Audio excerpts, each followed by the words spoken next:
everyone, and welcome to episode 3 of Prim's Playlist Season 3. My name is Prim, and just like last time, I'll be analyzing 5 underrated K-pop tunes and recommending them based on your music taste. So, here's the thing. This episode is releasing on April 30th on Patreon and on May 2nd for the general public. My birthday is literally on April 30th. So, as a birthday gift to myself, I'm making this episode as self-indulgent as I want. How self-indulgent? Well, today's theme is music I happened to vibe with over the past 2 weeks. No particular genre or gimmick, just stuff I liked. It's a throwback to Season 1! Also, today's special feature is my hot take on where different members of TWICE go on a Dungeons & Dragons alignment chart. So, yeah, we're getting pretty self-indulgent today. Just bear with me for this episode, okay? Alright, let's pull up the playlist. Our first song today is Home by SEODo, currently at 3.5k views on Warner Music Korea and under 100 views on Local High Records. You may remember SEODo from 2 episodes ago when I recommended his song David. Home starts out with a simple and melancholy plucked guitar riff with SEODo singing over it. From there we add in a deep plucked bass and some light drums, both of which make the song's rhythm more concrete, especially important considering that it's in waltz time, which can be hard to hear initially. Interestingly, though there's a significant build-up to the chorus instrumental is more stripped down than you might expect, quieting the drums and putting the focus on the electric piano. Granted, this is only the case for the first chorus. The second chorus absolutely goes all out with its instrumental, taking on an almost ballad-like feel in contrast with the hitherto R&B stylings, and providing an even more satisfying payoff for the pre-chorus build-up. I really like how the instrumental stops and starts parallel to the vocals during this part. It adds a bit of surprise and playfulness that you don't hear that often in these sorts of R&B/ballad tracks. Lastly, I just want to take a quick tangent to talk about SEODo's vocal performance in this song. I thought he did an amazing job when he released David, but Home makes David look like a failed MR removed. He seriously outdoes himself here. Home was weirdly hard to come up with good mainstream matches for, considering how it blends R&B with ballad elements, both of which are fairly common genres within K-pop. If I had to choose just vibes-wise, I'd say that Home reminds me a bit of She's Dreaming by EXO and House of Cards by BTS, though neither of them are in waltz time like Home is. If it helps, 2129 by TWICE is a waltz time R&B track, so if you were into that B-side, Home will probably appeal to you too. If I had to narrow it down to just one though, I'd definitely go with House of Cards by BTS. So if you like House of Cards, you'll love Home. How about song number 2? Second on the list is Fortune Teller by LambC featuring Stella Jang. Yes, the Stella Jang, coming in at 12,500 views on Stone Music Entertainment. Let's start off with the most striking quality of this song. The entire intro and first verse being isolated, squeaky, and super staccato guitar chords. This looping guitar track serves as the backbone of the instrumental, appearing in isolation at first as stated before, then alongside our rhythmic bass line and seriously bit-crushed percussion during the chorus, only dropping out during the pre-choruses. Other elements of the instrumental later on, such as the occasional harsh metallic pitched percussion and the side-to-side synth in the bridge, add to these almost glitchy vibes, something you'd usually expect more from an EDM track than a guitar and bass-ish track. That being said, not everything in this song is harsh and glitchy. LambC and Stella Jang both have very soft and airy voices which blend beautifully with each other and add a bit of contrast to this song. This is a bit of a weird connection, but bear with me. Fortune Teller is kind of like a guitar-based version of I Just by Red Velvet. Both songs start off with an almost off-putting staccato instruments, that being the guitar in Fortune Teller and the layered synths in I Just. With the addition of glitchy percussion and a unique bass line, this off-putting loop becomes the backbone of each song. The harsh instrumental is then softened by the use of softer vocal timbres, though in the case of I Just, this applies more to the verses than the choruses. Seriously, you wouldn't expect it, but these 2 songs do have a very similar charm to them. So if you're a fan of I Just and you're looking for something a little less glitchy EDM and more glitchy coffee shop, definitely take a look at Fortune Teller. Song 3, please. Next up, we have I Feel Your Love by Luli Lee, with 4.7k views on Genie Music and 10.5k views on Magic Strawberry Sound. I should note, this song doesn't have an official music video. These views are for the live clip, but I've put the original mix in the background of this segment. This is a chill and funky track heavily focusing on piano, guitar, and bass, the latter of which is played by Luli Lee herself. During the first verse, most of the mix is taken up by piano, punctuated by a steady snare and occasional claps. This simple, clean instrumentation works perfectly with Luli Lee's voice, which is soft and high enough to blend with the medium-toned piano chords, but strong enough not to get completely swallowed up in the mix. The pre-chorus swaps out the piano for prolonged guitar chords which do essentially the same thing, though the percussion largely drops out. When the chorus comes in though, a little bit of overdrive finds its way into the guitar, and the strumming pattern changes into a funky rhythm which complements the bass, and the piano comes back in to add back the fullness. As I said before, this song has a chill and funky vibe, and this comes through best in the choruses. I Feel Your Love reminds me of Every Day I Need You by Vivi and Jinsol from LOONA. Every Day I Need You has a chill and full-bodied instrumental which features both a funky bass line and, at least in some places, guitars as part of the mix, though definitely less prominently than in I Feel Your Love. Additionally, both I Feel Your Love and Every Day I Need You feature and complement soft, high voices. I will say Every Day I Need You features horn, string, and synth elements not present in I Feel Your Love, which uses a more standard set of band instruments. So if you've always wanted a stripped-down version of Every Day I Need You, I Feel Your Love should fill that void. How about song number 4? Our fourth song is Touch by Touch by GreatGuys, currently at 5,400 views on Genie Music and 27k views on GreatGuys Space for the English version, and 3,900 views and 14k views respectively for the Korean version. Out of all the songs on today's playlist, this is the one that surprised me the most with its underratedness. Between the production value and the music style, if you didn't tell me who performed this song, I would assume it was a recent comeback by a more well-known boy group. Touch by Touch is a summery song with a little bit of a neutro twist to it. Or, well, a lot of a neutro twist depending on where in the song you are. The first half of the first verse, for example, takes on a much more modern, descending white noise and plucky synth approach reminiscent of more recent EDM-inspired K-pop tracks, a reminiscence amplified by the vocal style of the group members. The same goes for the pre-chorus, which uses synthesized snapping, EDM-inspired build-up, and a la-la-la vocal line, all common to non-retro revival K-pop. However, the second half of the first verse and the chorus both go for a neutral feel with bouncing bass, background synths, and even that one cheesy sound you hear in disco, both old and new. It's almost like this track is simultaneously taking inspiration from both EDM style and retro revival K-pop songs, which I find pretty neat. Alright everyone, you know the drill. Touch by Touch is a boy group song which borrows from disco, which means I have to recommend it to people who like Dynamite by BTS. I don't make the rules, I just enforce them. That being said, that only covers about half the runtime of Touch by Touch. Honestly, I think a better match is actually Love Me by Winner. Though Love Me definitely blends EDM, specifically tropical house, and neutro more than Touch by Touch does, and also leans more towards the former than the latter, the coexistence of stylistic elements from both does still remind me of Touch by Touch, and both have a summery vibe to boot. Though, now that I think about it, Love Me is mostly in Korean, and Dynamite is all in English, and Touch by Touch has both an English and a Korean version. It's like it was meant to be. So if you're a fan of Love Me or Dynamite, give Touch by Touch a listen. Let's hear song 5. At 6,000 views on Warner Music Korea and 200 views on Local High Records, this is Atlantis by Lanalogue. Not to be confused with Atlantis by SHINee, which came out the same week. We start this song out straight away with a strong piano melody, accompanied by soft guitar strumming. The piano fades away at the start of the first verse, leaving just the guitar and the vocals, though drums come in quite quickly. This all builds up to the chorus, which explodes into more overdriven guitar, playing at a steady rhythm, stronger, more cymbal-heavy drums, and also harsher vocals. Speaking of vocals, there is quite a variety of vocal timbres in this song.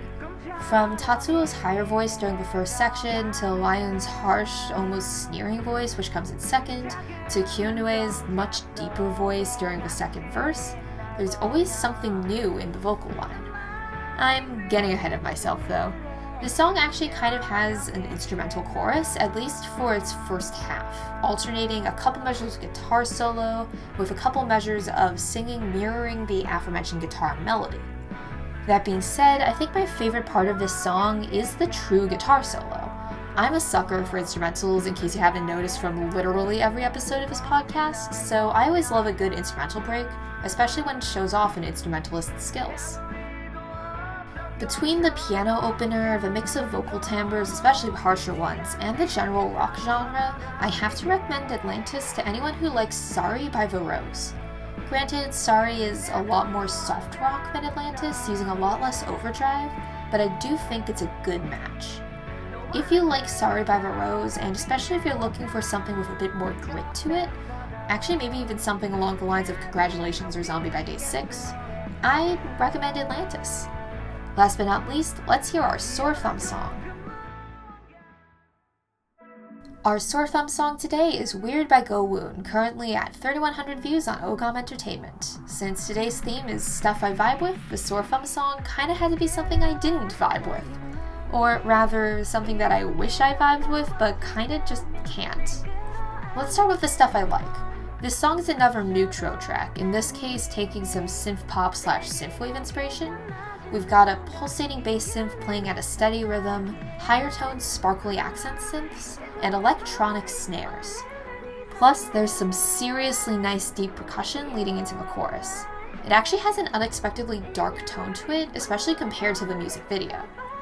I also think the melody is really catchy.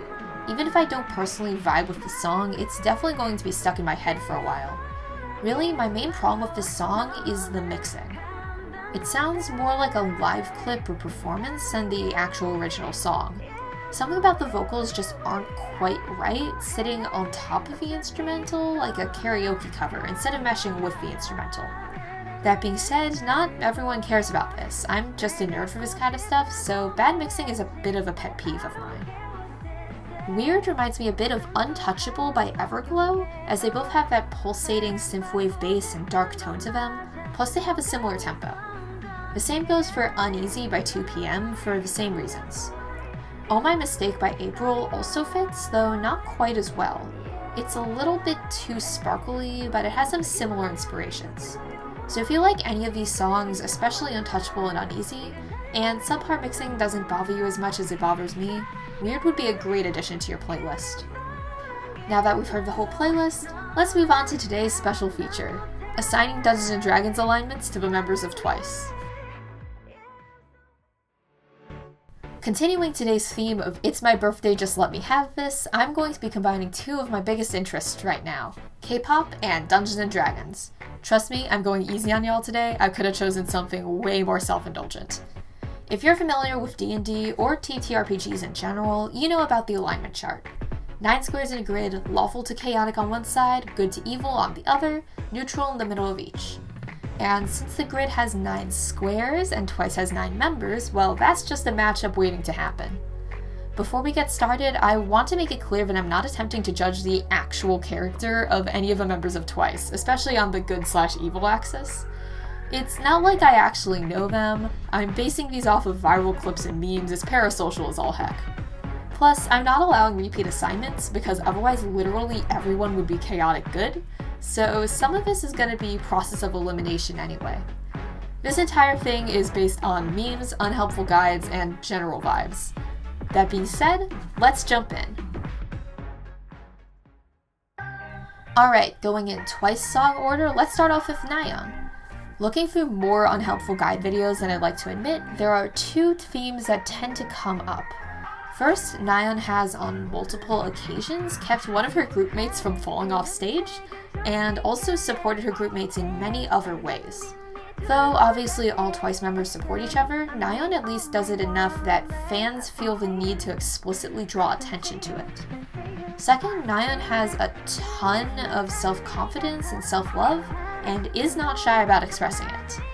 Honestly, combined with the first point, she actually reminds me a lot of one of my backup D&D characters.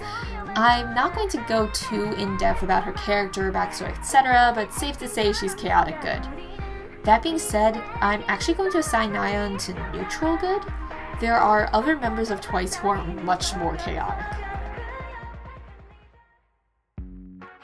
Speaking of members of TWICE who are much more chaotic, let's move on to Jungyeon. Jungyeon is pretty much the queen of TWICE memes. Seriously, there are so many TWICE memes prominently centering her that I can't even begin to list them off. There are even multiple separate memes involving Jungyeon being compared to a bird. However, on a more serious note, Jungyeon is also known for putting her groupmates before herself, often being the one to move out of the way to give them the spotlight, or lend her blanket to members who feel cold or overexposed. Between the sheer quantity of memes and her generosity, I'm going to assign Jungyeon to chaotic good. Next up is Momo. Honestly, I had a bit of a hard time coming up with an alignment for Momo. There isn't that much viral content related to her, at least in comparison to most of the other members of TWICE, that speaks to her personality rather than her talent. Most of the clips I found were of her various dance performances. The two recurring personality-related points I found were her love of food and her tendency to zone out. The former, though exaggerated in Momo's case, is just a basic human biological function, and the latter is specifically a non-action, often compared to a character in The Sims waiting for, player interaction. So, personally, I think it makes sense to assign Momo to true neutral.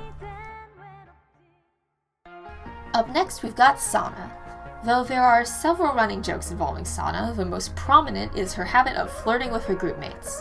Now, obviously, I have my own thoughts on fan speculation on celebrities' sexualities. I don't really have time to go into them right now, but it basically boils down to don't publicly speculate because it can be uncomfortable and even dangerous to the person you're speculating about. However, one cannot deny that Sana flirting with her groupmates, which, regardless of its sincerity, happens near constantly, has huge chaotic neutral bard energy.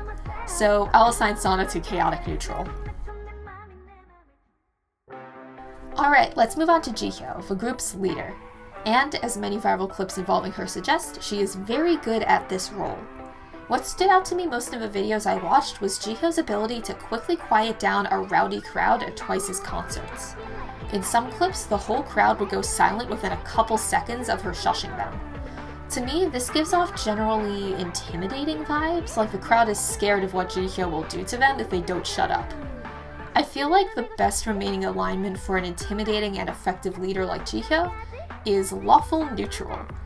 I would go with lawful good, but there's another TWICE member who fits lawful good a bit better. Speaking of TWICE members who fit lawful good a bit better, that TWICE member is Mina. Mina is known for being the quietest member of TWICE, as well as the most shy. This comes across in many viral video clips. Additionally, she is often seen acting as essentially a translator for other members of TWICE, again tying into this theme of mutual support. Oh my god, I sound like I'm writing another one of my final essays. Additionally, memes involving Mina tend to be a lot less chaotic than those involving other members. As such, I'm assigning Mina to lawful good. On the opposite end of the spectrum, let's talk about my bias Dahyun. Dahyun is extremely, incredibly chaotic, most notably in her performance of her signature eagle dance, which she has been doing since before her debut, as well as her general demeanor and her habit of dabbing in official TWICE media. So I have to give her a chaotic alignment, but the only chaotic alignment left is chaotic evil. But honestly, if Dahyun suddenly went cartoon supervillain mode and took over the world, would you really be surprised? Chaeyoung was definitely the hardest to come up with an alignment for. There were 3 main recurring themes throughout all the viral clips I could find with her, outside of those based on performance talent. She wants to be taller, she can do a really good impression of a duck, and she's good at drawing. That's not a lot to work with alignment-wise. However, we only have 2 alignments left, those being lawful evil and neutral evil. I want to save lawful evil for Chu Yi, for reasons I'll get into in a bit, so I guess Chaeyoung has to be neutral evil by a process of elimination. Sorry, Chaeyoung. Last but not least, we have Chu Yi, who, as I said before, I'm assigning to lawful evil.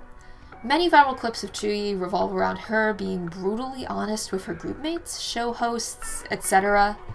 Granted, in some cases this is a case of mistranslation or misspeaking, the most notable of which being that time she confused the Korean words for fun and boring. But other times, it is a result of her dry and harsher sense of humor. So that covers the evil part. Heck, Chu Yi is even sometimes called the evil maknae of TWICE. Because this evil side is based in brutal honesty, combined with the fact that, as seen in some viral clips, she isn't a very good liar, I chose to assign Chu Yi specifically to lawful evil. So those are my TWICE D&D alignment hot takes. Before we move on, I'd like to give a few closing thoughts. First of all, as said before, TWICE is a very chaotic group. I don't think I've ever seen a K-pop group with meme levels this high before. As such, take all these alignments with a grain of salt. If I could, I'd assign everyone in this group to chaotic good.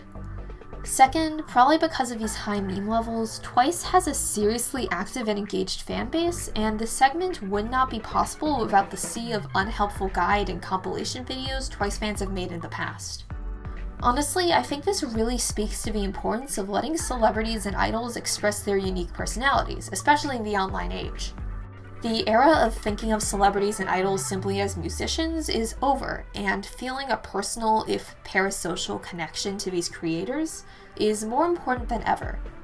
I could go into a whole marketing major monologue about that, but I'm gonna cut myself off here. This segment has already gone long enough, and we need to move on to the rest of the podcast. There's just one more thing to take care of before we end today's show. It's time to spin the wheel of segments. And this week's segment is Melting Down Gold. Melting Down Gold is the segment where I take a look at a super popular song and try to figure out what made it so popular. If you've checked K-pop news at any time in the past 2 months, you can probably guess what song I'm going to be talking about today. It's been in K-pop news constantly for topping charts, getting multiple music show wins, and according to @KpopGG Superior on Twitter, even had the longest perfect all-kill ever for a girl group. And all of this not for a recent comeback from one of the biggest groups around, but for a 3-year-old song by a 10-year-old group who, until recently, was on the brink of disbandment. Let's talk about Rollin' by Brave Girls. Before we get into how this song went viral, let's quickly talk about the song itself, as well as its concept. Rollin' is a fast-paced tropical house beat full of clean, plucky synths, deep, smooth bass, and bouncing backing rhythms. Though catchy, there really isn't that much I can talk about with the instrumental. The same cannot be said through the vocals, which I would argue are the real star of the show here. This is a song that really fits Minyoung's voice, particularly during the second half of the chorus. She has a very harsh and high but still full-bodied timbre that you don't hear a lot in K-pop, and Rollin's post-chorus just would not be the same without her. It's by far the most recognizable moment in the song. All in all, it's a summery and refreshing mix. One commenter in translation states that the song is as refreshing as Sprite, but the choreography is as thick as peanut butter. Which brings us to the number one criticism of Rollin', the mismatch between the song and the music video. For whatever reason, Brave Entertainment decided to have a dark MV concept for this song, which, while I love dark concepts an unhealthy amount, even I have to admit that this does not fit at all. Thankfully, this criticism appears to have been received well by everyone involved. Current promotions feature more colorful, summery clothing, and they even changed the EP's album cover on streaming services. Their current concept definitely fits better. So this brings us to the big question. Why are they currently promoting a song they released 3 years ago, and why is it getting so popular now? Well, it all comes down to one video by a YouTuber called Viditor. On February 23rd, 2021, Viditor released a video called Brave Girls Rollin' with Comments, which overlays comments left on performance videos of Rollin' on top of sections of those videos. Many of these comments talk about how the song was popular among members of the South Korean military, even being passed down from senior to junior members. In fact, many of the performance clips used were from military performances, and many comments were about the enthusiasm showed by the uniformed attendees. Now, obviously I have my own thoughts on the military and war in general, mostly boiling down to war bad, military-industrial complex bad, the USA in particular needs better veteran care, but that's a rant better saved for a future Patreon newsreel. Anyway, Viditor's video went viral, currently sitting at 18 million views. Even more than Roland's MV, currently at around 4.4 million, though Roland didn't even have 1 million at the time of Viditor's upload. As more people found Viditor's video, more people realized that Roland is a great underrated song and went to go listen to it, whether that be on YouTube, Melon, etc. That boost in popularity snowballed, partially due to the song's quality and partially due to its newfound meme status, and Brave Entertainment was smart enough to jump on this hype train and start promotions. You might be wondering, is this really sustainable? Sure, they're popular now, but all memes die eventually. However, there is actually precedent for a K-pop group being saved due to a viral video. The girl group EXID was near disbandment until newfound interest in the group was sparked by a viral fan cam of Hani dancing to their at the time newest song Up and Down. Of course, that video alone did not get them where they are today, but rather they continued to put out great music that kept those new fans hooked. Brave Girls, and by that I really mean Brave Entertainment, needs to do the same. They can't get complacent with just Roland, but instead need to use Roland strategically to keep up hype for future works. Thankfully, according to allkpop.com, Brave Girls are going to release a new mini-album in June, so I think Brave Entertainment knows what they're doing. Honestly, even if they don't, I'm still happy to see an underrated group and song finally get the recognition they deserve, even if it ends up being temporary. After all, at the end of the day, that's what this podcast is about. And with that, we end episode 3 of Prim's Playlist Season 3. If you enjoyed this episode, check out the original songs at bit.ly/PMP_S3E3. All letters capital, all numbers numerals. If you want to say hello, you can find me on Instagram at PRIMMS_playlist, Twitter at PlaylistPrim, or the official Prim's Playlist YouTube channel. Links to everything can be found at linktree/Prim's Playlist. That's linktr.ee/PRIMMSPLAYLIST. Prim's Playlist is a proud member of BrainRot Presents. For more information, visit brainrotpresents.wixsite.com/landing. If you'd like to support our podcasts, consider donating to our Patreon at patreon.com/brainrot_PRSNTS. Only $2 a month for Discord access and longer episodes, $5 a month for in-episode shoutouts and early episodes, plus bonuses for all our other podcasts. Or if you'd like to make a one-time donation, visit fundraiser.com/brainrotpresents. That's fundrazr.com/brainrot_PRSNTS.